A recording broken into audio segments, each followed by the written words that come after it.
Thanks for joining us again on Shannons Club TV, the show where all motoring enthusiasts can get together and share classic memories from Australian roads and racetracks.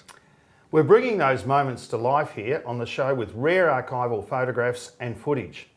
We'll also be joined by a proud owner of our feature car and get some expert advice from the Shannons auction team. So let's take a look at the compact Aussie 6 with the engineering edge, the Nissan Skyline.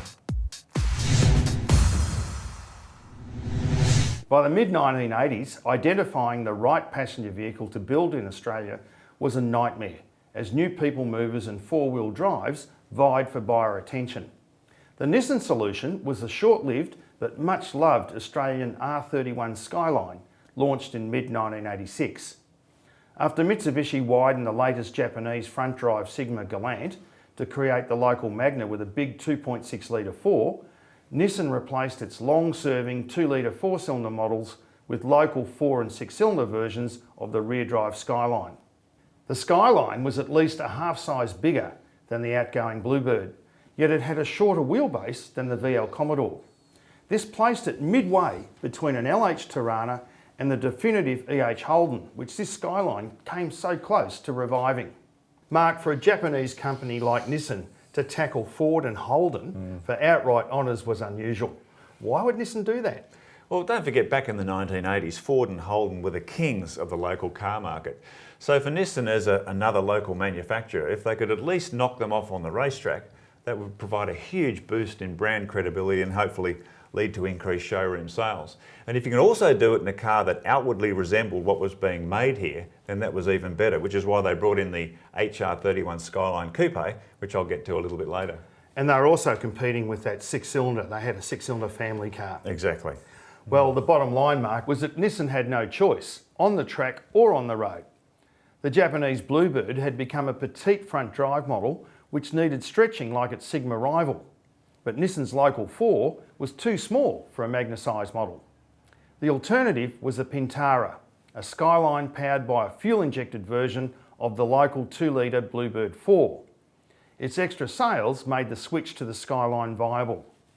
Nissan's ace card for the Skyline version was the superb RB30E single overhead cam 3-litre inline 6 shared with the VL Commodore. Because the Skyline was a heavier and more substantial car than the Commodore in a slightly smaller package, there was room for both. By 1990, the Skyline's narrow body was no longer competitive and Nissan had to move on, but not before the Skyline generated a loyal following, since kept alive by private imports. Mark, the local Skyline was the only Japanese model backed by a popular Australian family car range to have such an impact on the racetrack. Yeah, it sure did, and it played a decisive role in winning Nissan's first Australian Touring Car Championship.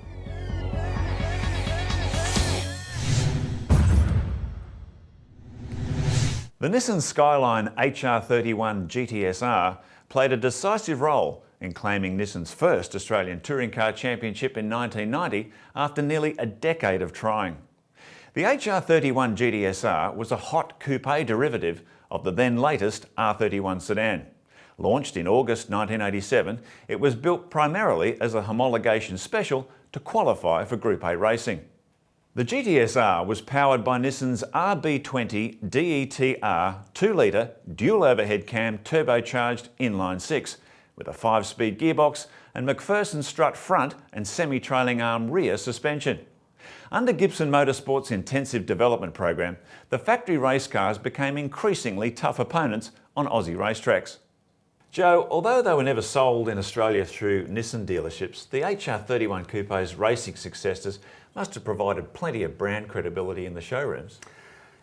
It was more than just credibility, it was essential. I owned a Skyline and people would constantly scratch their heads, why would you want to own a car that looks like that? Yeah. When you saw the shape on the racetrack, when you saw how good it was, how sophisticated, how tough. And that sound, and that beautiful sound. Yeah. All of a sudden you didn't have to explain anymore. This is a Skyline, that's the way they look, but they're great cars. Yeah, it really worked. With a minimum racing weight of 1,160 kilograms, the Skyline was 60 kilograms heavier than its 2-litre turbocharged rival, Ford's Sierra Cosworth RS500, which also had heaps more power.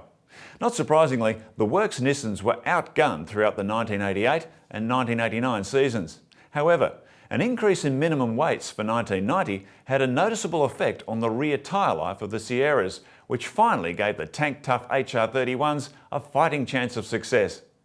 It was a situation custom-made for Nissan star Jimmy Richards.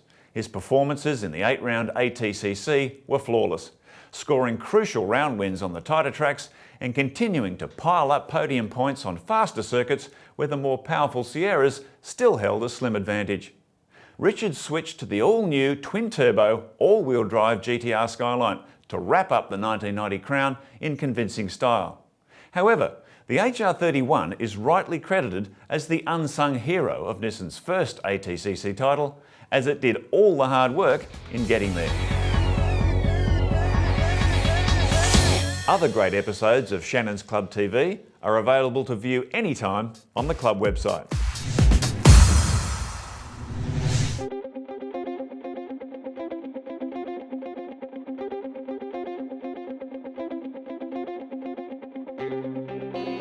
Hi, my name's Alan. This is my 1990 Nissan Skyline Silhouette.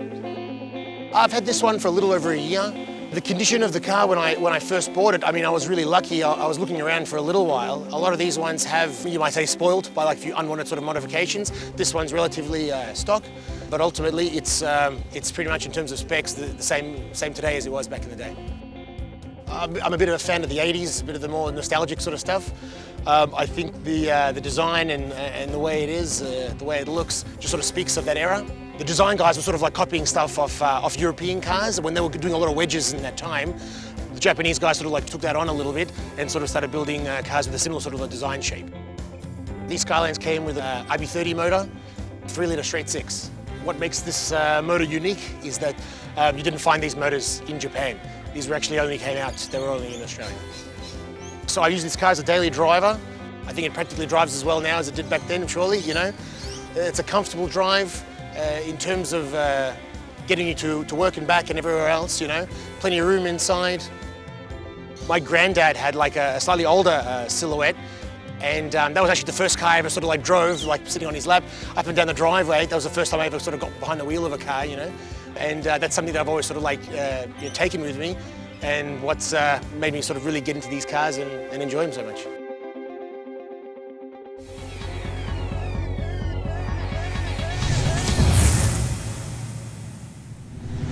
Shannon's National Auctions Manager, Chris Barban, joins us. Welcome, Chris. Hi, Joe. Mark. Welcome, mate. Nissan Skyline, got quite an enthusiastic following. Do you see many of those come across the auctions? We don't, I've got to say, we haven't, and that's probably due to the club scene in Australia, Yeah. a fairly active club scene. We're seeing the new generation of kids getting into some of the base model R31 Skylines now, and going for that JDM look, as we call it. So we're not seeing any come through, but I'd like to see some, top of the range silhouettes and TIs maybe in the future. It's an interesting one, Chris, because when the car was new, it was criticised. Yeah, only its mother would like the looks of it. I think that was probably the sentiment at the time. Don't they grow on you over time, though? And I think they're still a standout car because, Yeah. well, everything else looks sort of the same. The Yeah. Skyline still stands out. Had a great mechanical package. And of course, the really aspirational model was the local GTS, which developed by... Great car. Yep. Can't get those. No, is it? that's a different story. But the appeal is filtering down into the cooking models, and I guess the TI and the Silhouette. Really nice cars. Is that where the action is? I think that's probably where the action is on those models, because I think, as you said, with the GDS probably not available, readily available to people, it's brought up the values of the TIs and the Silhouettes. If you can find a nice original car that is untouched, it's quite rare today. Because there's still older owners who've still got them, and I guess you've got to be really vigilant and grab them when they come up. I think so, yeah. I think you might find those single ownership cars out there, and really, if you can find that low K car with a documented history, that's what you'd be going for. But if someone found one of those low K original cars, they wanted a little bit of restoration work, it wouldn't be worth spending too much money on, would them, in terms of resale? Yeah, you probably wouldn't go out and spend too much on it, but you'd clean it up if you could, to get it looking right, yeah. So it's one to look out for in the future. I think so. Look, as you mentioned, it had a great mechanical package, lots of power there and torque, and it was really a good car. Well, thanks, Chris. And remember, you can get all the latest auction updates on the Shannons Club website.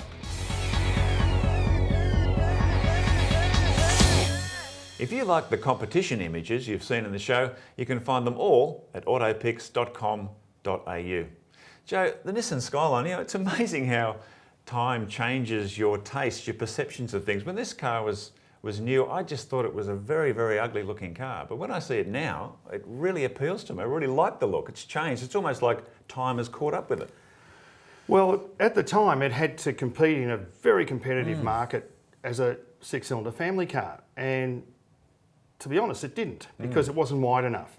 And there are great looking Skylines still to come, but they were narrow body as well, and Nissan just had to drop it. But now we're looking back where we don't have to treat it as a family car, we can treat it for its own merits as a car, and it really stacks up well. No matter how it looks or how narrow the body is, it is a beautiful car. Well, we hope you've enjoyed this retrospective look at the Nissan Skyline, and we'll catch you next time on Shannons Club TV.